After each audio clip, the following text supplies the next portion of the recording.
बिस्मिल्लाहिर्रहमानिर्रहीम। अस्सलाम वालेकुम अजीज तुलबा। उम्मीद है आप सब बखैरियत होंगे। अजीज तुलबा, आज के सबक में हम सबक मेहनत की बरकत पढ़ेंगे। आइए सबसे पहले हम सबक के मुश्किल अल्फाज पढ़ें ताकि हमें सबक को समझने में आसानी रहे। अजीज तुलबा, सबक मेहनत की बरकत शुरू करने से पहले हम इसके तमाम मुश्किल अल्फाज के मानी अच्छी तरह पढ़ लें ताकि हमें सबक को समझने में आसानी रहे। सबक मेहनत की बरकत। अल्फाज, मानी। आसाइश, आराम। आर, शर्म। मशले राह, रहनुमा। निहाल, पौधा। पेशे नज़र, निगाह के सामने। पेशे नज़र, निगाह के सामने। और सम्राट का मानी है, सम्राट लफ्ज समर की जमा है और इसका मानी है फल। सम्राट, समर की जमा, मानी फल।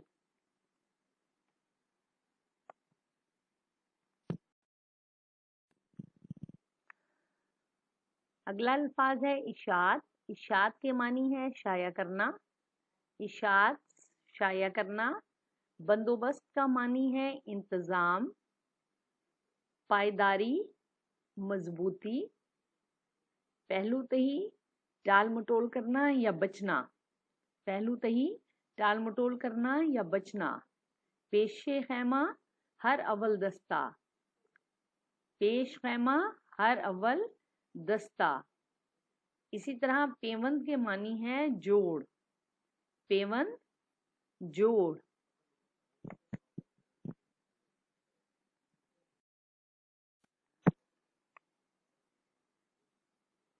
तनावर के मानी है मजबूत। तनावर, मजबूत। चुंगल का मानी है गिरफ्त। चुंगल, गिरफ्त। शार का मानी है तरीका।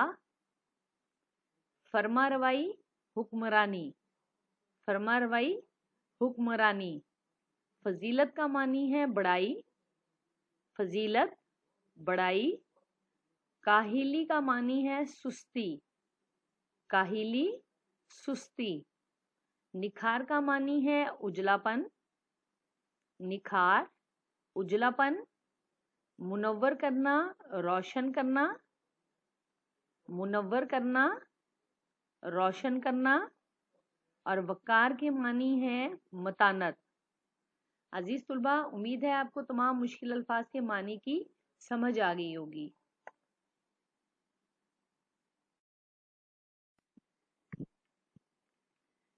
सबक है हमारा मेहनत की बरकत।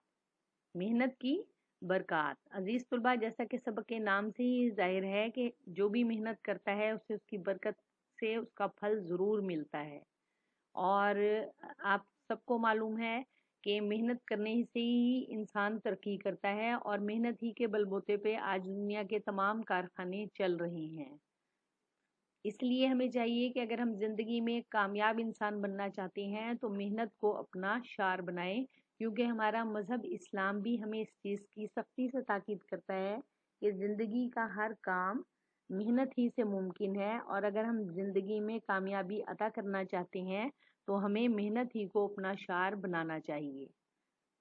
सबक मेहनत की बरकत। इसके तमाम मुश्किल अल्फाज के मानी हमने अच्छी तरह समझ लिए थे। अब हम सबक की पढ़ाई करेंगे। दुनिया में हर काम के लिए हरकत, ताकत और कुव्वत की ज़रूरत होती है और काम की अंजामदही मेहनत कहलाती है। दुनिया की तमाम तर खूबसूरती पायदारी, मेहनत और मुशक्क़त ही की बदौलत है। मेहनत इस कायनात का एक ऐसा असूल है जिस पर अमल की बुनियाद पर इंसान को ज़िंदगी के हर शोबे में समरात मैसर आते हैं। यानी जब इंसान अमल करता है और मेहनत करता है, उसी बलबूते पर वो ज़िंदगी के हर शोबे में कामयाबी हासिल कर सकता है। सम्राट से मुराद, जैसे मैंने आपको बताया था कि लफ्ज़ समर की जमा है सम्राट, और समर के मानी फल के हैं। हर इंसान को उसकी मेहनत ही का फल मिलता है। खुद खालिक कायनात ने भी बड़े वाज़ा अल्फाज में फरमा दिया है कि इंसान को वही कुछ मिलेगा जिसके लिए वो मेहनत करेगा। گویا مذہبی اعتبار سے بھی ایک کاہل، سست اور بے عمل انسان معاشرے کے لیے قابل قبول نہیں ہے۔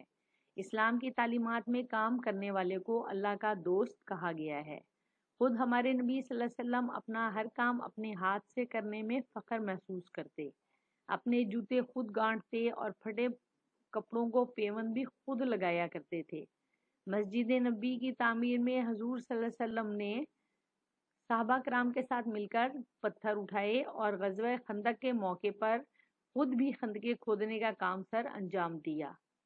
اس سے یہ ثابت ہوتا ہے کہ حضور صلی اللہ علیہ وآلہ وسلم نے ہمارے لیے ایک مثال اور نمونہ دیا کہ کوئی بھی کام خود کرنے میں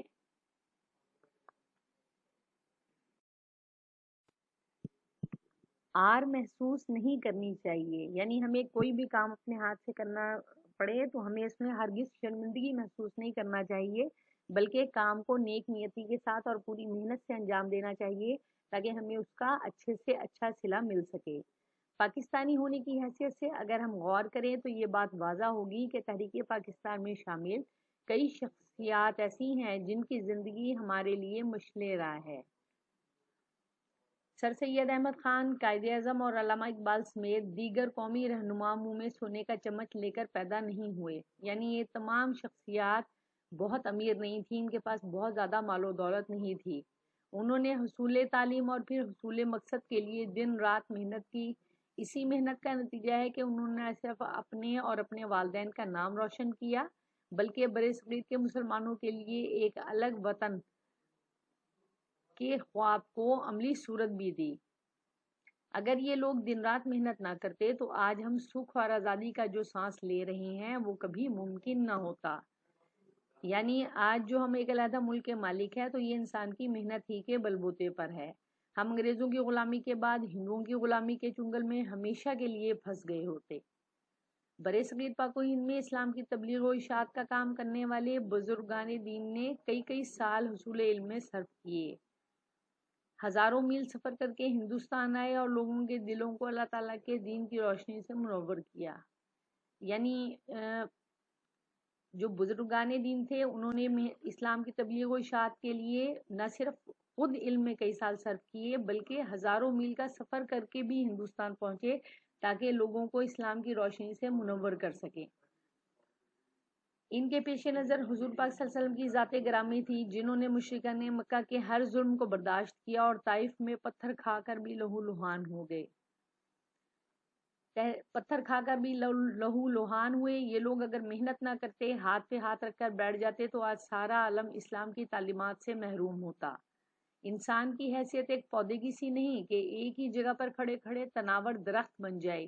انسانی زندگی میں نکھار، معیار اور وقار محنت ہی سے آتا ہے، اور کوئی شخص ایسا نہیں جو بغیر محنت و مشقت کے کامیابی اور کامرانی کا دعویٰ کرے۔ یعنی کوئی شخص بھی بغیر محنت کے کبھی بھی کامیاب نہیں ہو سکتا۔ دنیا میں جس نے بھی شہرت، عزت اور نام کمایا وہ محنت ہی کا ثمر تھا۔ جس انسان نے محنت کو اپنا شعار بنایا اسی نے مقام و مرتبہ اور عظمت پائی۔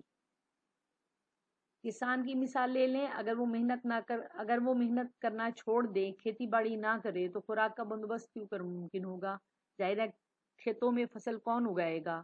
آج کا انسان اپنی زندگی میں جن آسائشات اور سہولتوں کے مزے لوٹ رہا ہے وہ سائنسی ایجادات کی بدولت ہے، اور سائنسی ایجادات انسان کی محنت ہی کا ثمر ہے۔ سائنسی ایجادات انسان کی محنت ہی کا ثمر ہیں۔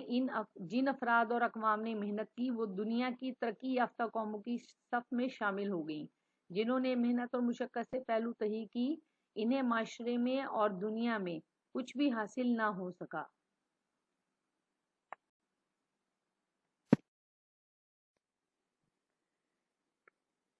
عزیز طلبہ، اگر ایک طالب علم سارا سال کچھ نہ پڑھے، وقت ضائع کرے اور پڑھائی کے لیے محنت نہ کرے تو سال کے آخر میں ناکامی کے سوا اس کا کیا نتیجہ نکل سکتا ہے؟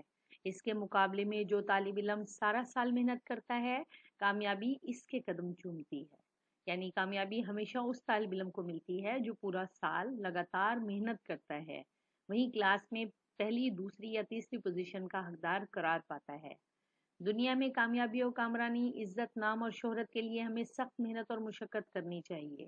अगर हम चाहते हैं कि दुनिया में नाम कमाएं तो हमें सख्त मेहनत करनी चाहिए। हमारे कौमी रहनुमा कायदे आज़म ने भी काम काम और सिर्फ काम की ही नसीहत की थी। गोया पाकिस्तानी कौम को उन्होंने कामयाबी का कुलिया बताया था कि अगर हमें दुनिया में मजबूत और ताकतवर कौम बनना है तो फिर मेहनत और मुशक्क़त को अपना शार बनाना होगा। यानी उन्होंने ये नसीहत की और ये तरीका बताया कि अगर वो कामयाब होना चाहते हैं तो उन्हें चाहिए कि मेहनत और मुशक्क़त को अपना शार बनाएं। मेहनत ही की वजह से इंसान में हिम्मत, हौसला और एतमाद की क़ुव्वत पैदा होती है, जो आगे चलकर कामयाबी और कामरानी का पेश खैमा बनती है। ज़ाहिर है मेहनत ही किसी कामयाबी की तमाम कामयाबियों का सेहरा, बल्कि यूँ कहना चाहिए कि मेहनत ही के सर है। माशरे में हमारी हैसियत और मुकाम कोई भी हो, हर सतह पर मेहनत और मुशक्क़त को अपनी आदत बनाना चाहिए ताकि इनफरादी और इज्तमाई सतह पर तरक्की कर सकें। मौलाना अल्ताफ़ हुसैन हाली ने क्या खूब कहा है, मुशक्क़त की ज़िल्लत जिन्होंने उठाई, जहाँ में मिली उनको आखिर बढ़ाई। किसी ने बगैर इसके हरगिज़ न पाई, फ़ज़ीलत न इज़्ज़त न फरमा रवाई। निहाल इस गुलिस्तां में जितने बढ़े हैं, हमेशा वो नीचे से ऊपर चढ़े हैं। मौलाना अल्ताफ़ हुसैन हाली अपने इस शेर में उन्होंने मेहनत के बारे में इतनी खूबसूरत बात कही है कि जो लोग मुशक्क़त की तकलीफ़ उठाते हैं, हमेशा उनको जहान में, दुनिया में हमेशा उन्हीं ही को बड़ाई मिलती है, उन्हीं को ही कामयाबी मिलती है। और इसके बगैर कोई भी किसी सूरत कामयाबी हासिल नहीं कर सकता। ना तो उसको कोई बड़ाई मिलेगी, ना ही कोई इसकी इज्जत करेगा और ना ही उसे कोई हुक्मरानी मिलेगी। निहाल इस गुलिस्तां में जितने बड़े हैं, यानी जितने भी पौधे बाग में बड़े होते हैं वो हमेशा नीचे से ऊपर की तरफ जाते हैं। यानी आप जैसे जैसे मेहनत करते जाते हैं, कामयाबी, कामरानी और बुलंदी आपके कदम चूमती है।